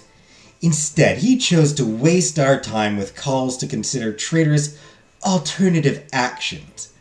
We don't need to tolerate this kind of intellectual and moral threat. Both of you should do the right thing and skulk back to wherever you came from in silence. Maximin's voice drops low, to a growl barely above a whisper. Before you speak, I already know what you're thinking. That somehow you don't deserve this. You are wrong. Our associations reflect our character, and you have chosen to associate yourself with a dangerous boor who drags at the heels of true progress in France. I could only assume that you are a craven opportunist who thought that marrying into a title would provide an easy path above her peers. That your life would be easy if you just found the right person to latch on to. Like a barnacle. Or a leech. You are a fool for believing that, and he is a fool for loving you. Lost a little credibility. Meeting Maximin. Achievement. New achievement. I got the Meeting Maximin achievement. Another of those bloop dopamine hits. Titles don't elevate us above consequences. Now, leave my house and never return.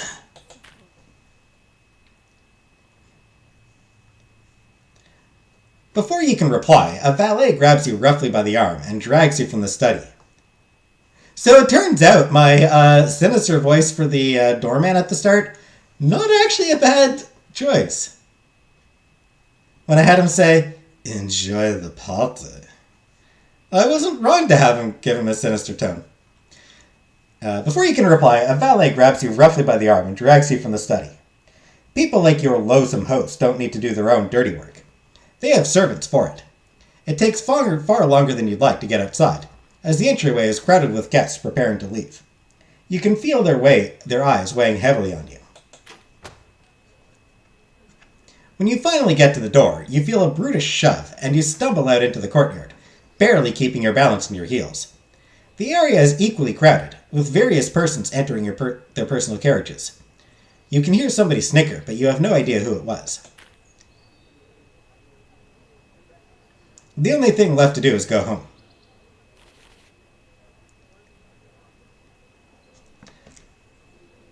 That's some big talk about titles from a man who can't even do his own dirty work. Boiling over with anger, you turn and rain insults upon the house. In fact, you consider throwing your shoe through one of their windows before you remember how much you like that shoe. It's then that you notice that several of the carriages have stopped just to watch your display. Scanning the faces of your new audience, you see the glaring, unamused faces of the various party guests. You're certain that your hatred of Maximin, the revolution, and everything else he stands for is going to be well known throughout the city soon enough. Well, shit. Lost favor with members of the revolution. Gained favor with members of the crown. Well, I'm getting executed. I'm pretty sure that's me getting executed. Pretty sure I've just guaranteed my own beheading.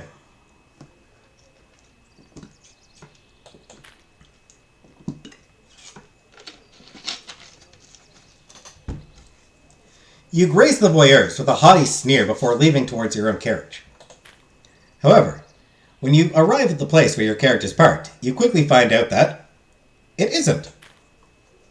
It's gone. You check to make sure that you're in the right place, but to no avail. The carriage you hired is simply not there. When did I last throw an object and upset other than your phone? I mean, last time was my phone. He went home, a passing coachman says helpfully, while adjusting the harness on a particularly grumpy horse.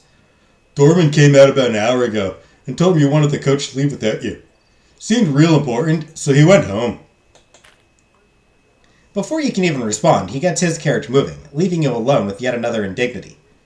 Going back to Maximin is obviously unacceptable. It's too far to walk home, and most of the other guests have already left. Beat like a printer or something. Banged on my armrest of my chairs once in a while whenever I get annoyed at something. Yeah, whenever I get annoyed at something, I usually just bang on my armrests. However, there appear to be 3 other carriages waiting to leave, each of them quite different. Perhaps one of them can help?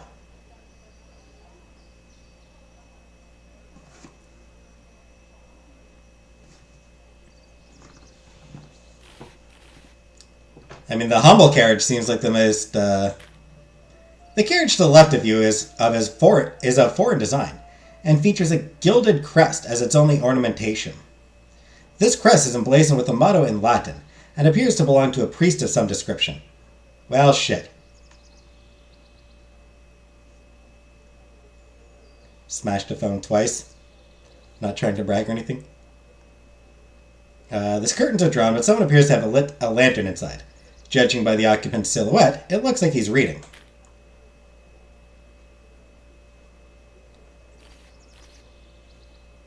I don't want to ride with the priest. I'll ride with the priest if I have to. Bold carriage in the middle. The carriage in front of you is obviously being used by a soldier of some sort. The driver is leaning intently towards the passenger compartment, waiting for orders. You recognize the insignia of the Queen's Dragoons on the side of the carriage. It feels noble and proud, but also capable.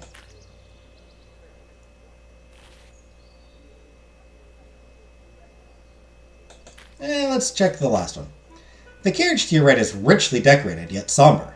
Swags of black crepe hang from the roof of the carriage, leaving only glimmers of the gold underneath. The decidedly feminine bent of the decorations indicates that the occupant is a woman, but all of the black suggests that she's in mourning. You consider the extravagant carriage for a moment. Is this who you'd like to ride with? Yes! A wealthy widow helping a lost soul in need? It works in the books. Let's go.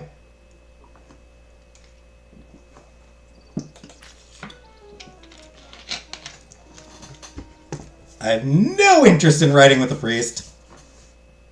Screw the priesthood. Soldiers, soldiers are fine. But a wealthy widow? Hell yeah.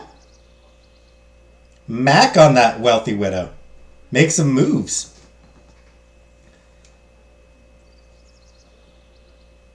My sugar daddy's nowhere to be found. Maybe I can find myself a sugar mama instead. You know, right? Right? Settled in your decision, you set out, ready to entrust your fortune to a mysterious stranger. The coachman pays you no heed as you approach this sumptuously decorated carriage. Normally you find yourself to be quite fearless in social situations, but something about this whole scenario gives you pause. Should you knock on the door? Call out? You've heard that courtiers in Versailles grow one of their fingernails so they can scratch on the door, as it's considered less disruptive. Locked in this cycle of indecision, you curse the fact that you cut your nails this morning.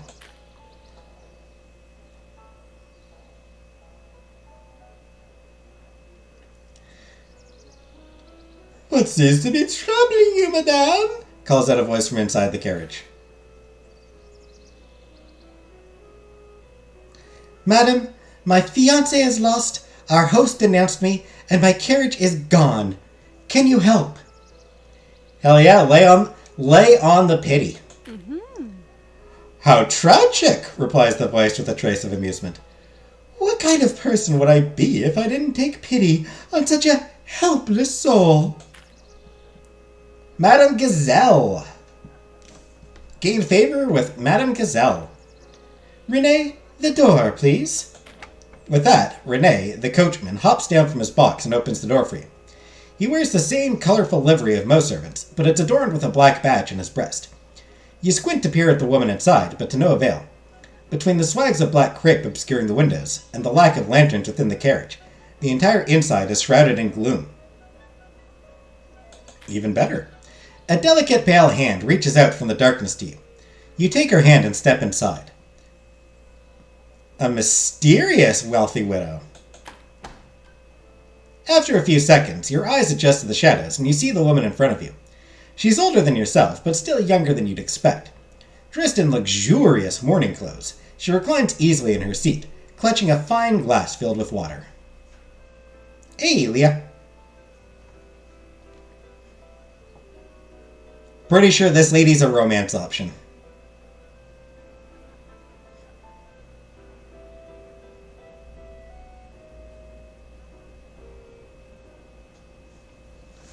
I'm interested. I'm open.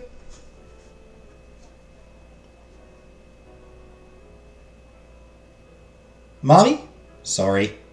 Mommy? Sorry.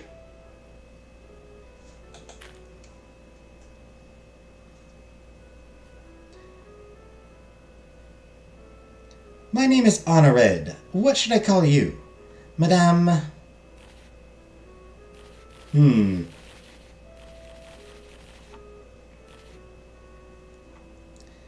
Just Yvette, s'il vous plaît. Just Yvette it is, then, she replies with a shrug. Shall we be off?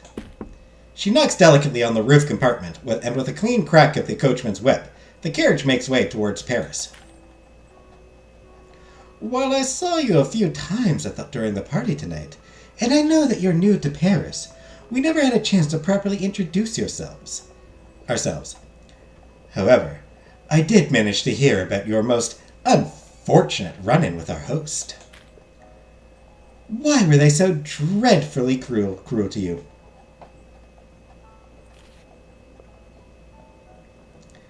Apparently, they're enemies with my lost fiancé, and want to snub him by berating me. Honorad doesn't speak for a while, instead choosing to stare into her glass of water, with an expression of surprise and disgust. How vile, she replies, to find a person who has been beset by such great misfortune, then to mistreat them so, just to posture among one's cohorts. That is truly despicable. Thank you! Her tits are like so fake. I mean, push up, but...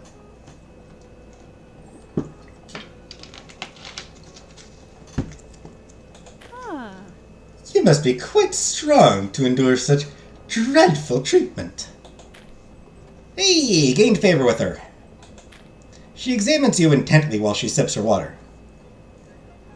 I assume you're already planning your revenge, no? I know I would be. After a long silence, Honorad leans over to the window and looks out through one of the few spots not obscured by black crepe. Now, I'm sure you already know just how dangerous it is to accept rides from home from strangers. We could be going anywhere right now, and you wouldn't even know it. You're slightly uncomfortable, probably because she's making a good point. You stop to wonder if you'd be any good at leaping from a moving carriage.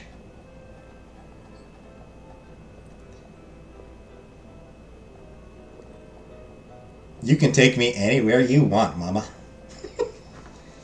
Take me anywhere you want. Honorad attempts to interrupt your train of thought. Honorade, the opposite of haterade. Honorad interrupts your train of thought. But of course, the best way to fix that is by not being strangers. Ask me some questions so you may properly judge my character.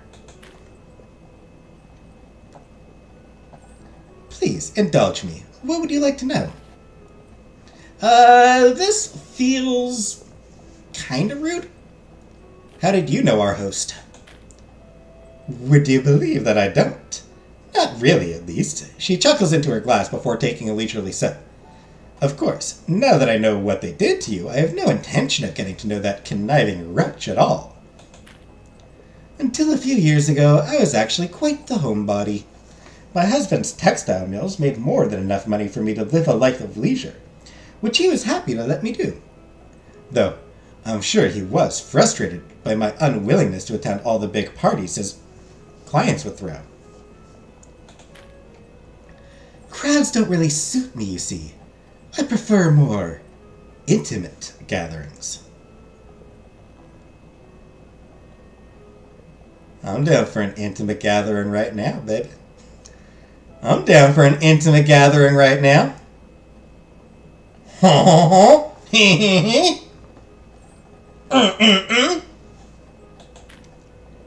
However, when Charles passed, I kept getting invitations.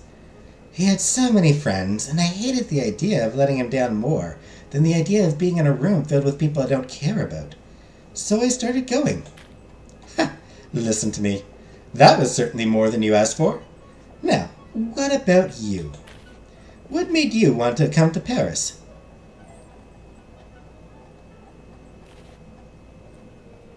She wants to. That's the hope.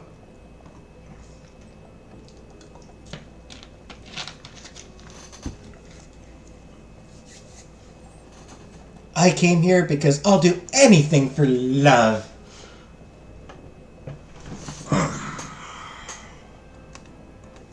I'm leaning towards I'll do anything for love, but always dreamed of being in Paris is a good one too. But I feel like she'd appreciate, you know. Yeah, she just talked about being a homebody, so, you know. Paris, center of the world! Sick of life in the country! Yeah, I feel like those wouldn't really... She wants some Canadian in her. I came here because I'll do anything for love. You left everything behind and traveled far away, all for love? Honorad smiles distantly and runs her hand along the satin cushion that she's sitting on. I like that. Knew that was the right way to go.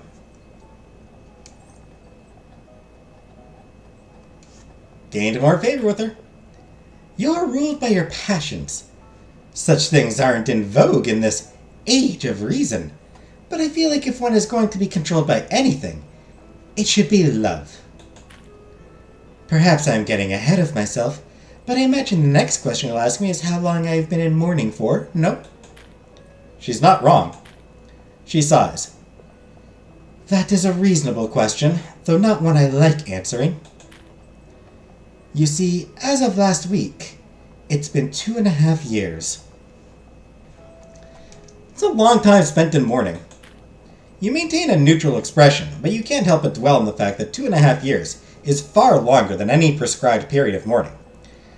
You've heard of widows wearing a black weeper on their gowns for a few months longer than most, but this is something else entirely. You're very polite. Most, when they hear that, take it upon themselves to chide me for my breach of decency. Okay. Breach, it's not decent. No. But it's sexy. Black is sexy and, like, it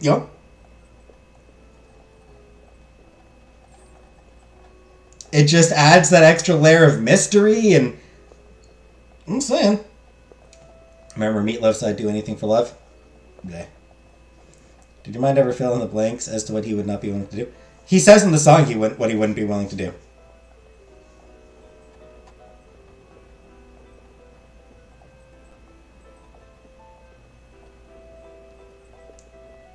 Like, he actually says in the song what he would not do.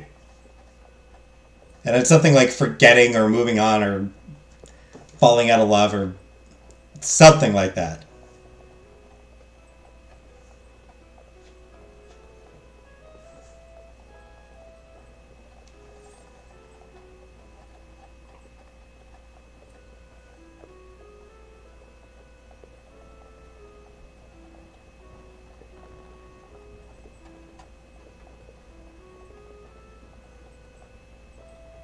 It's butt sex. You think Meatloaf wasn't into butt sex? Meatloaf was in Rocky Horror. You think he's got a problem with butt sex? Come on. Not a single person who is in Rocky Horror has a problem with butt sex.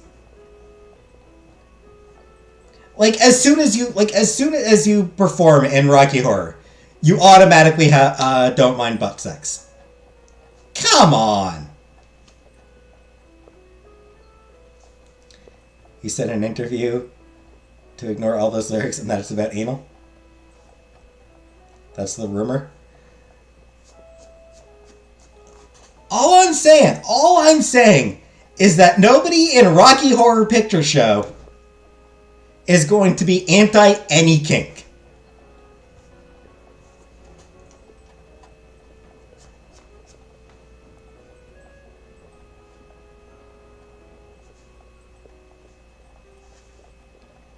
Also, a rock star not being into anal sex? Come on. A rock star who's not into anal sex sounds fake to me. I don't buy it. I don't believe it.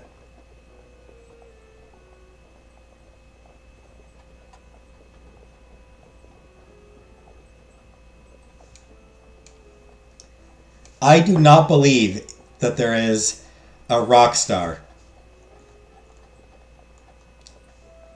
who's like, anal? No thank you. And I mean giving or taking. Giving or receiving. They're all okay with it. Hey, Kitty Charms.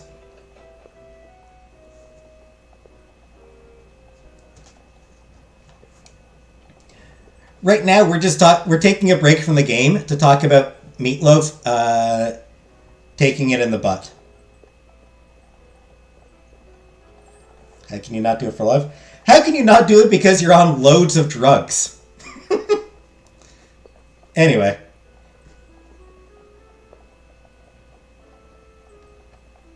So, yes, Honorad. Breach of decency. A breach of decency is okay when it's for something, when it just makes you look sexier. Pegging, if you prefer. What do you think? Is 2.5 years too long to mourn for lost love?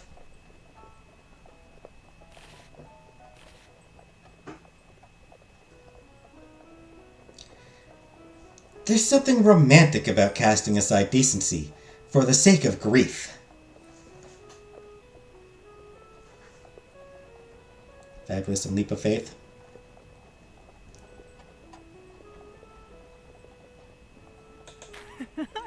I think so too, Honorad replies, her lips twisting up into a devilish smile.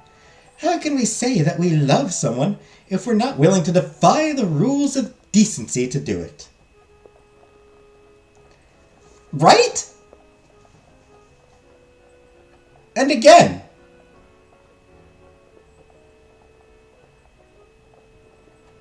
The rich widow in black? It's a sexy, sexy look. More favor with Madame Gazelle. We yearn for a beloved that would do anything for us, and us for them. Yet, the moment we see a pair of lovers actually behaving this way, we tell them that they're sick or wicked. I'm glad to know you haven't fallen into that little trap yourself. The journey to your home in Paris lasts for a long time, but it doesn't feel that way. Honorad plays the part of hostess wonderfully, always managing to guide the conversation in a satisfying direction. Unlike so many other of the persons you've met in Paris, she seems completely uninterested in polite small talk, focusing instead on more interesting subjects. Love and loss, passion and transgression.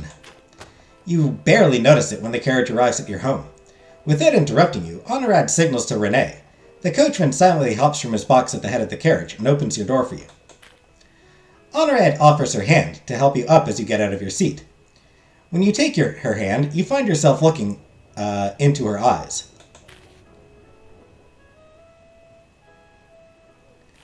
Yvette, may I ask you to do something for me? Certainly.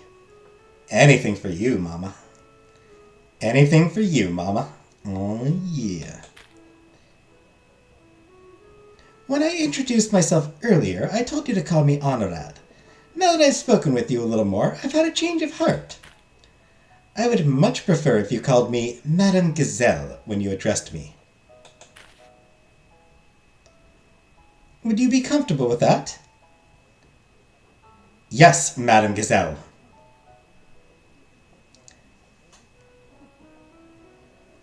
Call you Madam, call you Mama, call you Mistress, I'll call you whatever you want.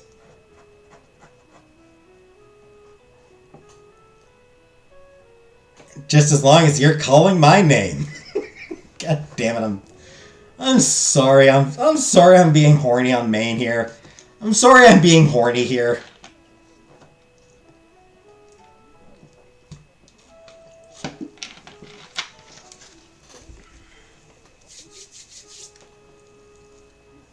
Wildly inappropriate, you know?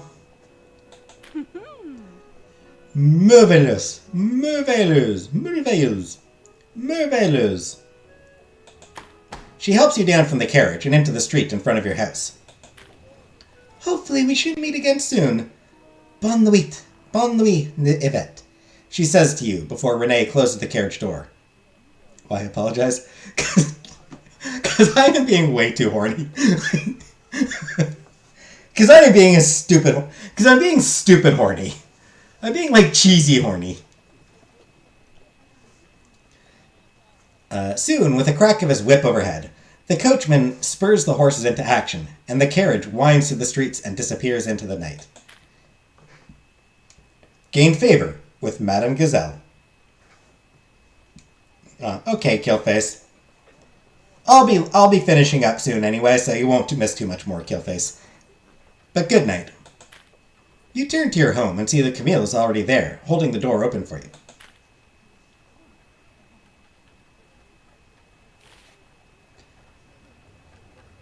Who is that? She asks. A very intriguing woman. One that I'm hoping to see more of.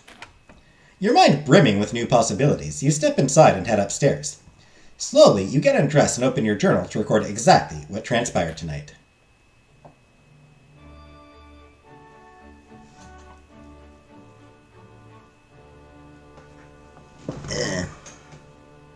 Cheap Revolution gossip.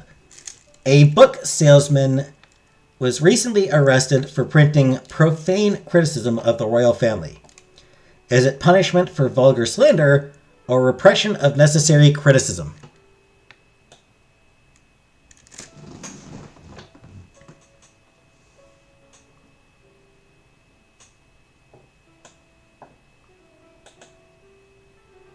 Hey, Celtic. I will say, this is a bit on the small side right here, where they show the gossip. It's not very large, and it's written in cursive, which makes it kind of tough to see. You really have to lean in to see it.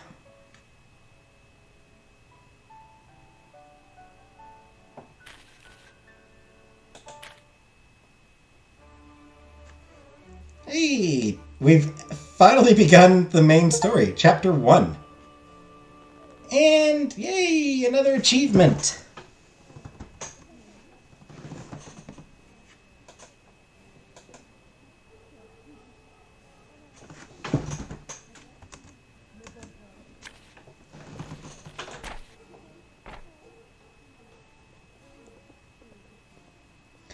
And this is a good place to start. This is a good place to end.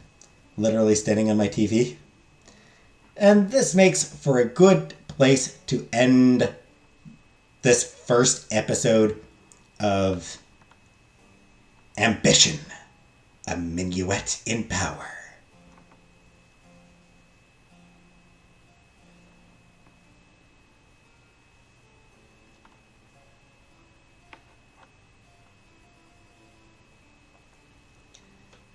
I like this game. So anyway, it's fun. It's fun, even if doing French accents is sometimes hard.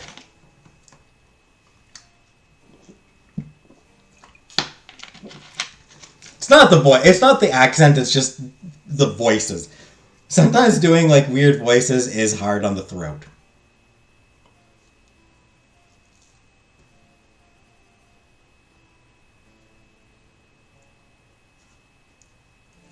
But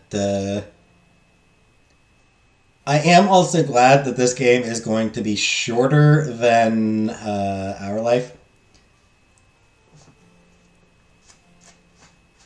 Still going to take a good few weeks. You know, probably still take like 2 or 3 months to get through.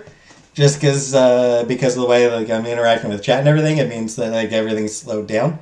But practice by doing it with your clients.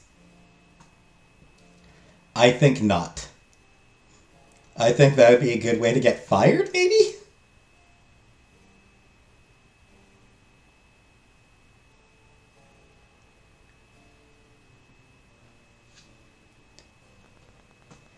Anywho's, this was fun. Looking forward to playing more of this.